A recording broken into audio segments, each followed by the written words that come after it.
Hello everyone, for 10th of July 2023 के environment का जो न्यूज है वो क्या है कि global tropical primary forest cover continue to decline unabated in 2022। ये किसने बोला? वर्ल्ड रिसोर्स इंस्टीट्यूट ने। सो रिसर्च इंस्टीट्यूट ने क्या बताया कि ट्रॉपिकल एरियाज जो है उसने 4.1 million hectares of forest covers को लॉस किया है, जिसके कारण से क्या हो रहा है कि 2.7 billion tons of carbon dioxide जो वो एब्जॉर्ब कर पाती वो अब नहीं हो पा रहा है और एमिशन के बाद ये एटमॉस्फेयर में रह जाना है। जो 2020-30 का जो टारगेट है, जो हमको ग्लोबल डिफोरेस्टेशन को रिड्यूस करना है बाय 10% एवरी ईयर, उसके हिसाब से ये काफी स्लो प्रोसेस में चल रहा है। The global tree loss including primary, secondary and planted forest in 2022 decline by 10%।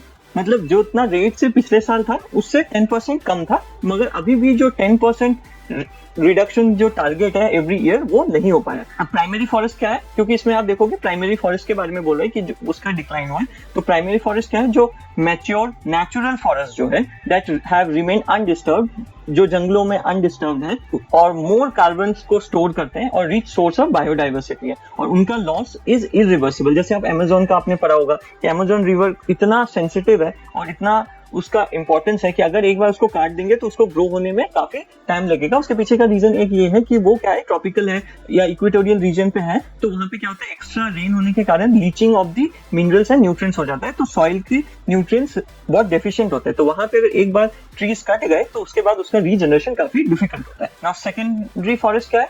Grows naturally at the place of primary forest. जो प्राइमरी फॉरेस्ट में बड़े बड़े ट्रीज के अलावा जो भी ट्रीज हैं उनको बोलेंगे हम सेकेंडरी फॉरेस्ट। और उसके बाद फिर प्लांटेड फॉरेस्ट क्या है? Forest predominantly established by planting. जो हमने प्लांट किया है किसी रीजन पे, लेट्स से मैंगो ऑर्चर्ड हो गया, कोई फ्रूट्स के ऑर्चर्ड हो गए, उसको हम एक तरह से प्लांटेड फॉरेस्ट बोलेंगे।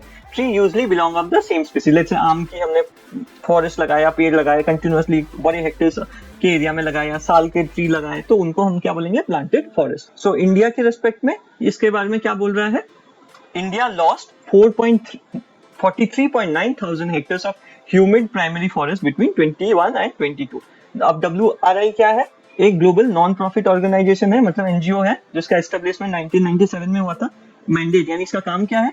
Works globally and is focus countries to meet peoples essential need to protect, restore nature and to stabilise the climate and build more resilient communities. मतलब जो इसका काम क्या है कि एनवायरनमेंट को रिस्टोर करना, जहाँ पे डिग्रेड हो गया है प्रोटेक्ट करना, प्लस कम्युनिटी बिल्डिंग जो एनवायरनमेंट के साथ, फॉरेस्ट के साथ कोहैबिटेट कर सके। इसने एस्टेब्लिश किया Global Forest Watch in 1997 as part of the Forest Frontier initiative.